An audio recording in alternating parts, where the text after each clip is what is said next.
राज्य उत्तराखंड में उत्तराखंड बोर्ड की हाई स्कूल और इंटर की बोर्ड परीक्षा की तैयारी तेजी से की जा रही है। शुक्रवार को रामनगर में बोर्ड परीक्षाओं को लेकर निदेशक ने जानकारी दी। उन्होंने बताया कि बोर्ड परीक्षाएं 16 मार्च से शुरू होंगी, 6 अप्रैल तक परीक्षाएं जारी रहेंगी। इस बार हाई स्कूल में 1,27,320 और इंटर में 1,32,110 परीक्षार्थी पंजीकृत हैं। शुक्रवार को उत्तराखंड विद्यालय शिक्षा परिषद रामनगर के सभागार में माध्यमिक शिक्षा निदेशक उत्तराखंड आर.के. कुंवर की अध्यक्षता में परीक्षा समिति की बैठक हुई। इसमें परीक्षा की तैयारियों को लेकर चर्चा की गई। निदेशक ने बताया कि अब की बार हाई स्कूल की परीक्षा 17 मार्च से शुरू होगी, जो 5 अप्रैल तक चलेगी, जबकि इंटर की परीक्षा 16 मार्च से शुरू होकर 6 अप्रैल तक चलेंगी। उन्होंने बताया कि 1 से 28 फरवरी तक प्रयोगात्मक परीक्षाएं होंगी। परीक्षा का मूल्यांकन 15 अप्रैल से 29 अप्रैल तक होगा।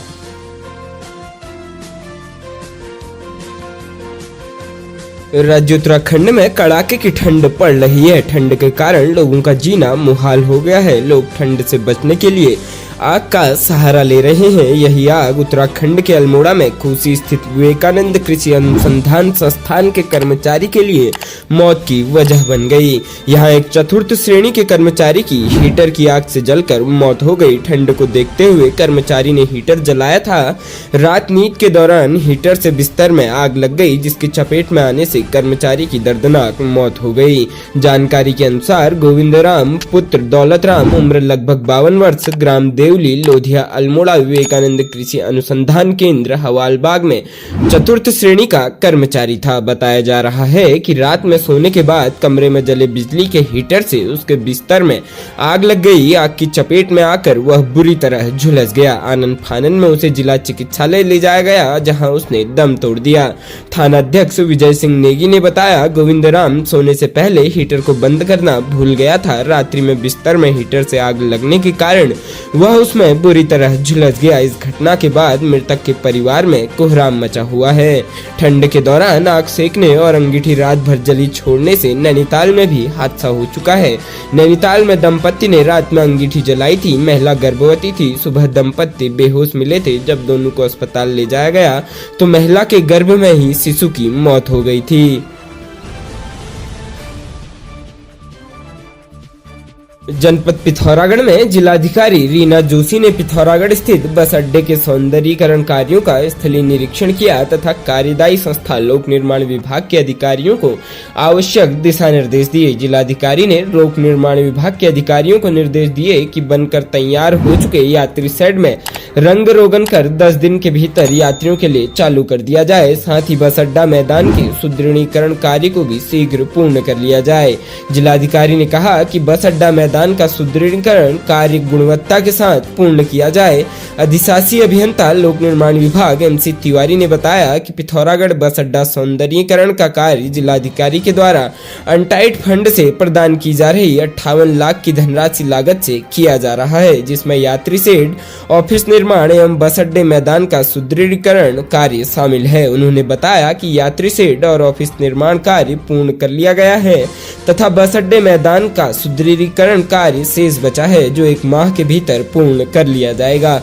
इस दौरान बस अड्डा प्रभारी ने बस अड्डे में शौचालय निर्माण की मांग भी जिलाधिकारी से की, जिस पर जिलाधिकारी ने नगर पालिका पिथौरागढ़ के माध्यम से शौचालय निर्माण की बात कही है।